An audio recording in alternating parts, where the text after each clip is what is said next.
청주시장 한범덕입니다. 존경하는 최충진 의장님 그리고 의원님 여러분, 올 상반기에는 코로나19의 위기 상황을 벗어나 일상으로의 복귀를 기대하였지만 여전히 국내 확진자가 연일 500에서 600명을 넘나들며 하루하루를 긴장시키고 있습니다.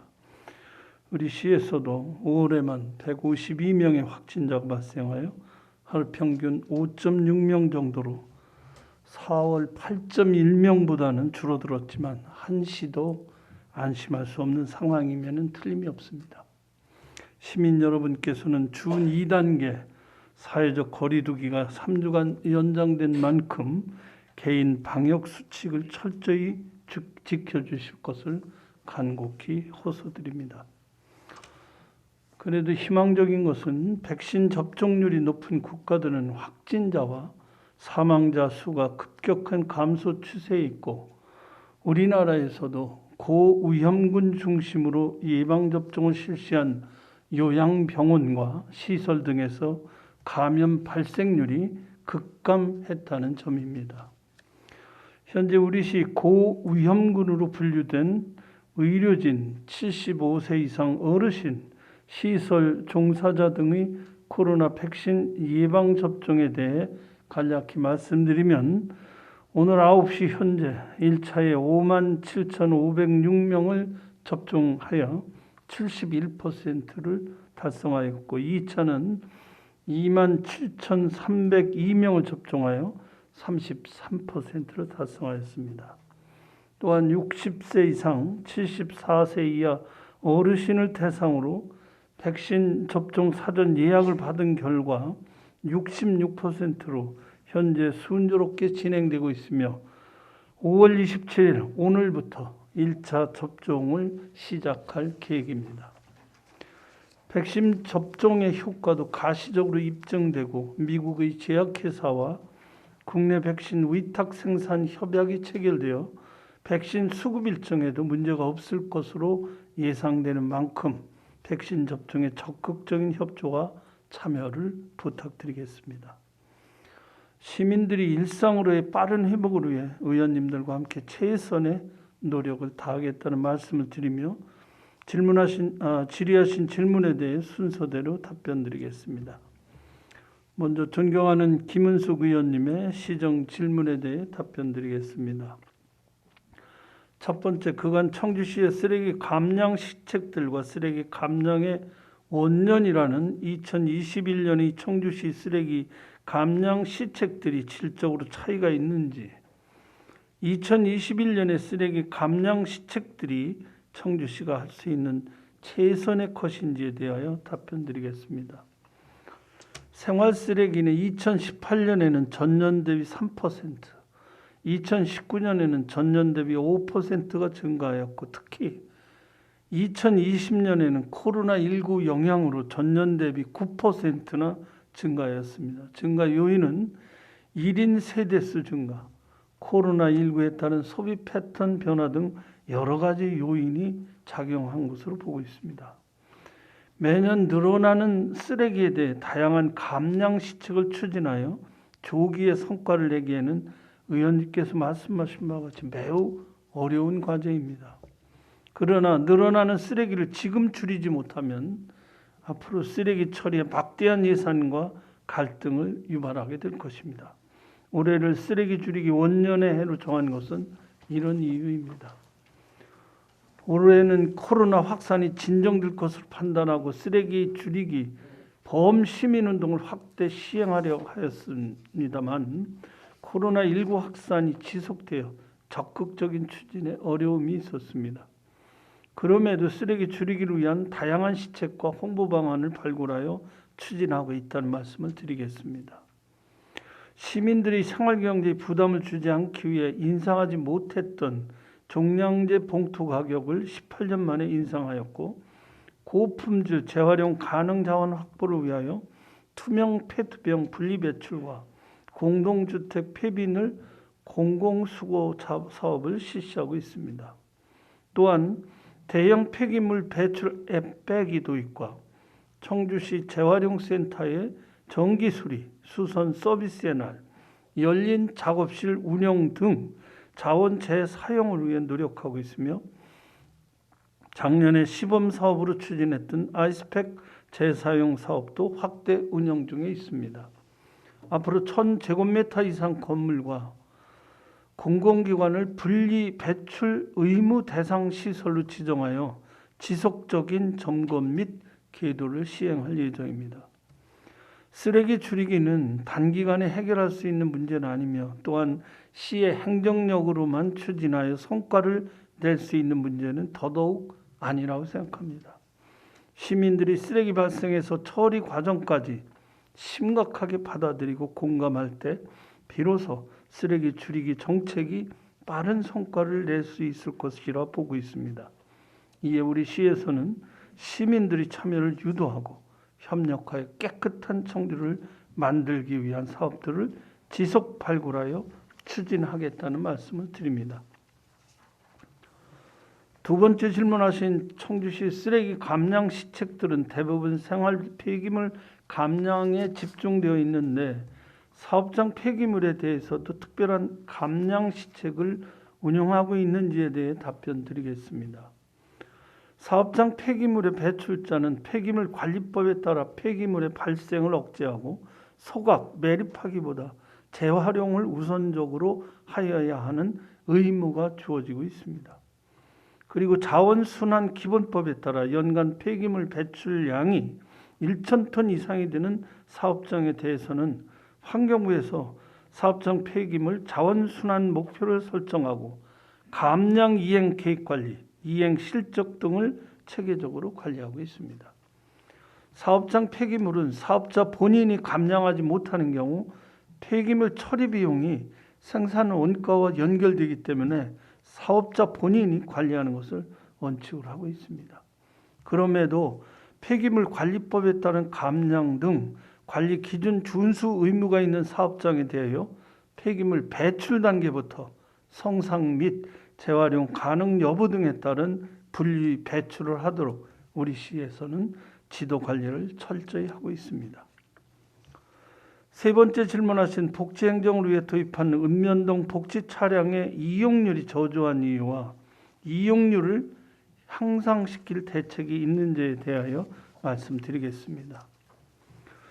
읍면동에는 젊은 신규 직원들이 많이 배치되어 사고를 우려해 가급적 가까운 거리는 차량 이용보다 도보 출장을 선호하고 원거리나 복지 물품을 전달할 경우에는 운전에 익숙한 자가운전으로 출정하는 일수가 많아 복지 차량 이용률이 저조한 것으로 알고 있습니다.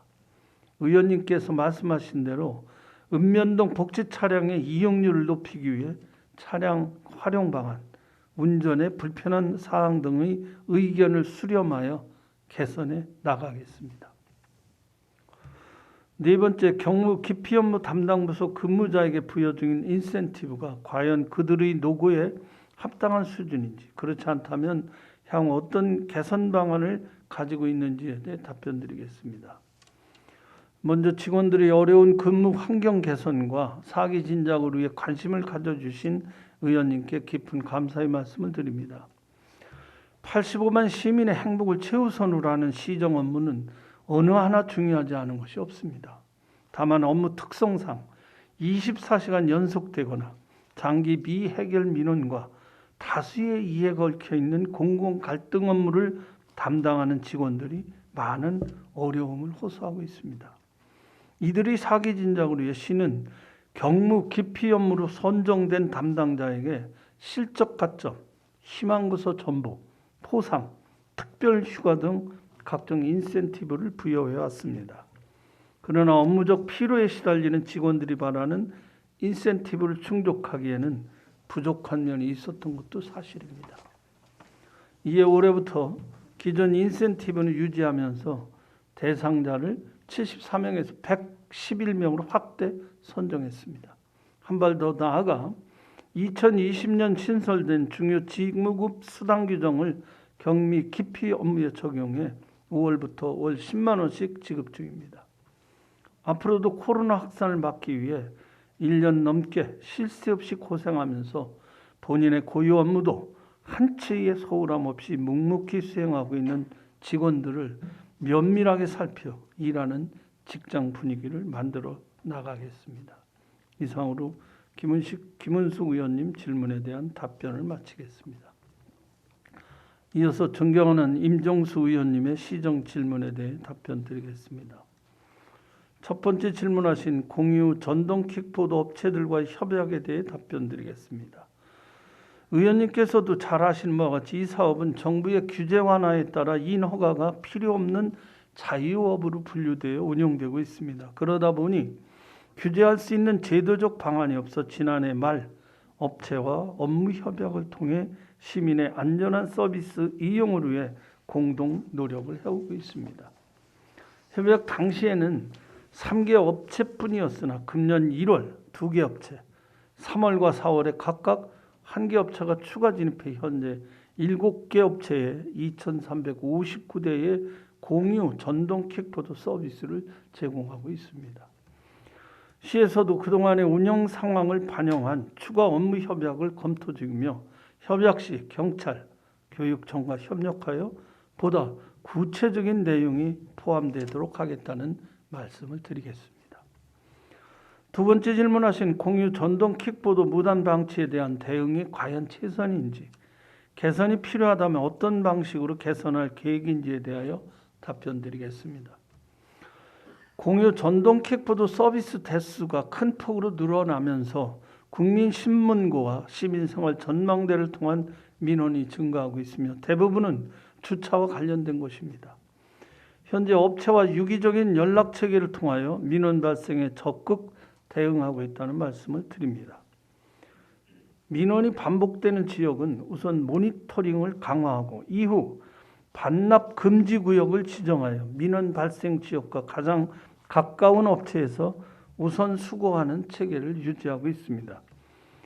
의원님께서 예로 들어주신 수도권 중 서울시의 경우 정차 주차 위반 차량 견인 등에 관한 조례 개정안을 마련하여 공청회를 거쳐 최근 의회를 통과해 7월 시행을 앞둔 것으로 알고 있습니다.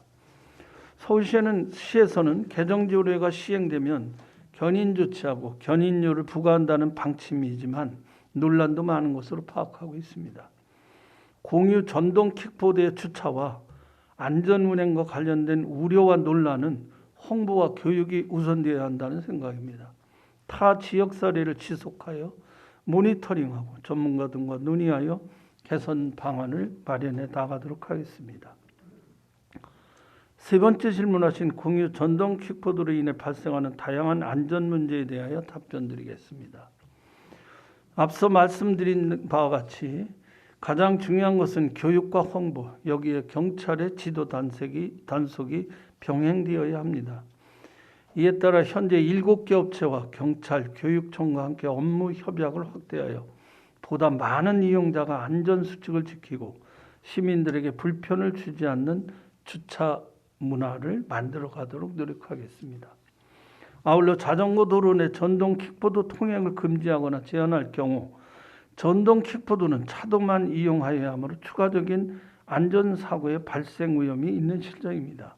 이용자의 안전과 차량 통행 등을 종합적으로 고려하여 통행 제한 구역 지정 가능 구간을 검토해 보겠습니다.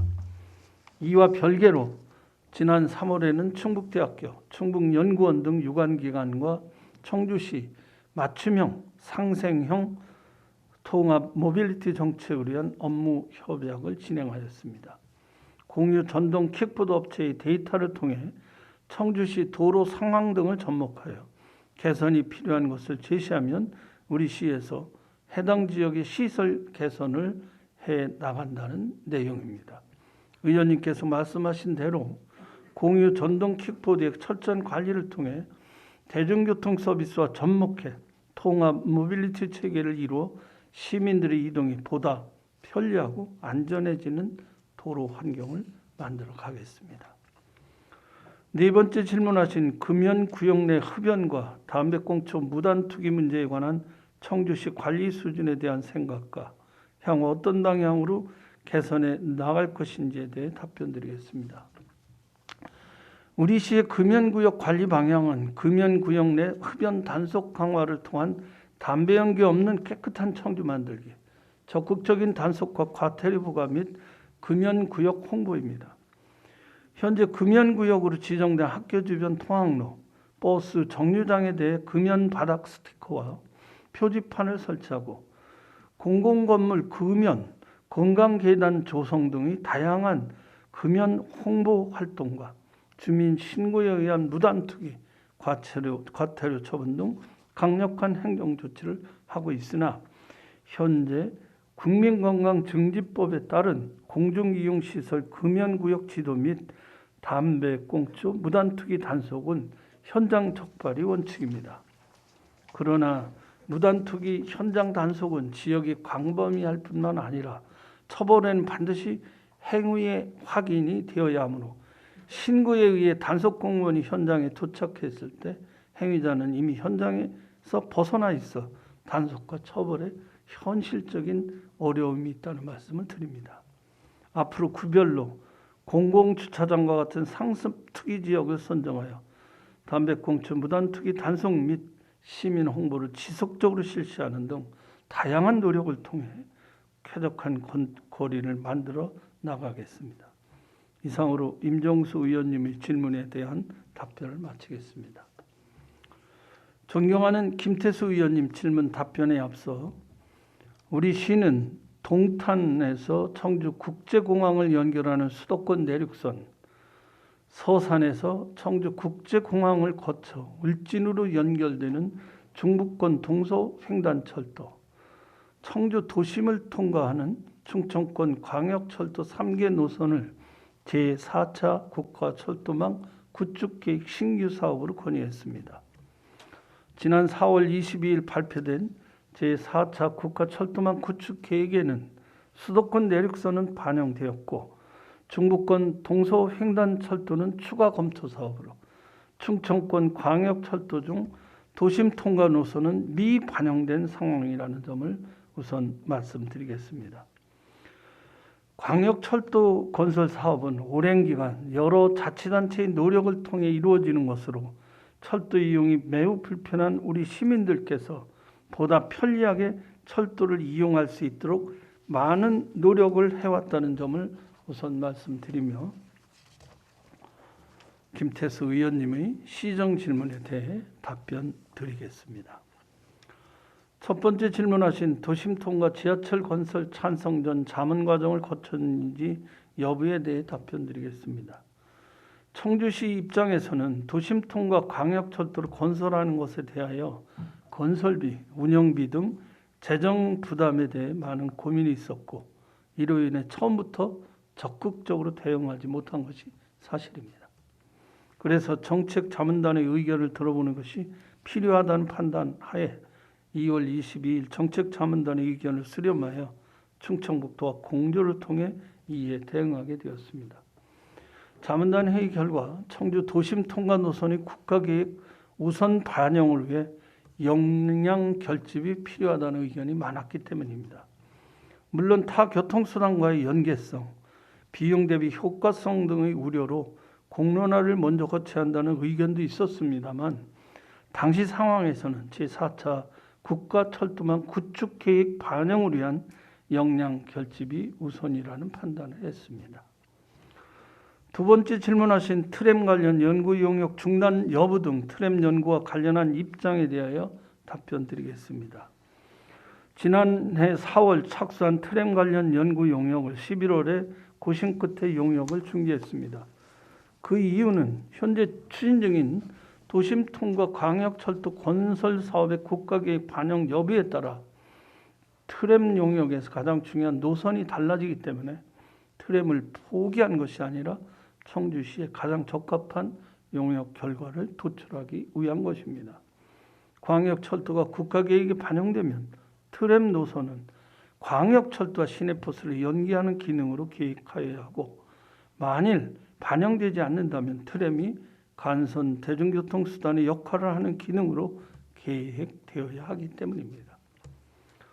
세 번째 질문하신 도심통과 지하철의 노선, 역사 개수 등 노선 관련 전반적인 내용 및 이에 대한 충북도와 협의 상황과 향후 지하철 전면 도입 여부에 대해 답변드리겠습니다. 충청북도, 대전시, 세종시는 2019년 4월 3개 시도가 공동으로 충청권 광역철도 2단계 사업의 사전 타당성 공동 용역을 실시하기로 합의하여 같은 해 8월 용역을 착수해 2020년 말 용역을 완료했습니다. 이 용역의 결과 중 6개의 안을 보면 3개 안이 도심 통과 지하철 노선으로 사직로와 상당로 부축 구간을 경유하고 오송에서 청주공항 구간에 4개의 역을 신설하는 것으로 되어 있습니다. 그러나 이 안들은 우선 국가철도망에 우리 요청대로 광역철도의 도심 통과 사업이 반영되면 의원님께서 말씀하신 대로 노선은 아주 신중하게 검토되어야 하기 때문에 향후 전문가와 시민들의 논의를 거쳐 가장 적합한 노선이 계획되도록 할 것입니다. 아울러 청주시의 도시 규모로 보아 이 노선 외에 지하철을 전면적으로 도입하는 것은 현실적이지 않을 것으로 판단하고 있습니다. 네 번째 질문하신 도심 통과 지하철 건설, 운영 예산 추계, 분담 비율, 산출 근거, 재원 확보 대책 및 운영비에 대한 연구 검토 여부, 운영비 관련 충북도와 협의 여부 및 도지사 변경 시 협의 내용 변경 가능성에 대해 답변드리겠습니다. 앞서 답변드린 용역기관에서 제시한 대안 중 지하철 건설로 되어 있는 노선의 비용에 대해 말씀드리면 오송에서 청주공항 구간 1조 3,891억 원으로 지방비 분담액 30% 중 절반인 2,084억 원의 시비가 투자되어야 하며 운영비는 연간 466억 원으로 제시되어 있습니다. 의원님 말씀대로 운영비에 대한 것이 중요하다고 생각합니다.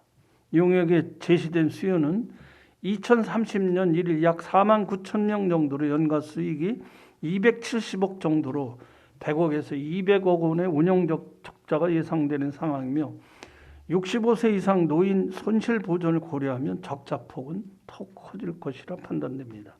이 부분은 향후 제4차 국가철도망 계획의 충청권 광역철도 사업이 반영된 이후 노선의 결정과 건설 예산 및 운영에 따른 재원 문제를 도와 충분히 협의해 나가도록 하겠습니다. 다섯 번째 질문하신 도심 통과 지하철이 청주시 도로교통 계획과 연동된 계획인지와 연동된 계획인 경우 그 내용, 청주시 지하철 건설 관련 연구 실시 여부에 대하여 답변드리겠습니다. 사실 청주시의 도시계획이나 교통 관련 계획에 지하철 계획이 제시되거나 반영되어 있지 않으면 우리 시에서 별도로 지하철 건설 관련 연구가 진행된 것도 없습니다. 현재 국가철도망 구축계획 반영 요구 중인 도심 통과 철도는 국가 균형 발전의 일환인 메가시티 건설을 위한 핵심 사업으로 추진되고 있다는 점을 이해해 주시기 바랍니다. 그리고 이 사업이 국가계획에 반영된다면 현재 진행 중인 트램 관련 용역과 도시교통정비 기본계획 용역에서 충분히 검토해 청주시에 가장 적합한 결과를 도출하도록 하겠습니다. 여섯 번째 질문하신 시민들에게 도심 통과 지하철 추진 과정과 내용 설명, 동의를 얻기 위한 계획에 대해 답변드리겠습니다. 이에 대해 의원님의 말씀에 전적으로 공감합니다. 시민들께서도 다른 의견이 있다는 것도 잘 알고 있습니다. 그러나 현 상황은 국가계획 반영이 우선이라고 판단하며 앞으로 적절한 시점이 되면 이와 관련한 과정과 내용을 알리고 동의를 구하는 절차를 진행하도록 하겠습니다. 일곱 번째 질문하신 6월 최종안 재조정 가능성에 대한 생각에 대해 답변드리겠습니다. 사실 초안에서 빠진 사업을 최종 계획에 반영시키는 것은 매우 어려운 일입니다. 그러나 과거 사례를 보면 아예 불가능한 것도 아닙니다. 현재로서는 6월 최종 계획에 반영되도록 최선을 다해야 한다는 것을 의원님께서 이해해 주시라 생각합니다. 이상으로 김태수 의원님 질문에 대한 답변을 마치겠습니다. 감사합니다.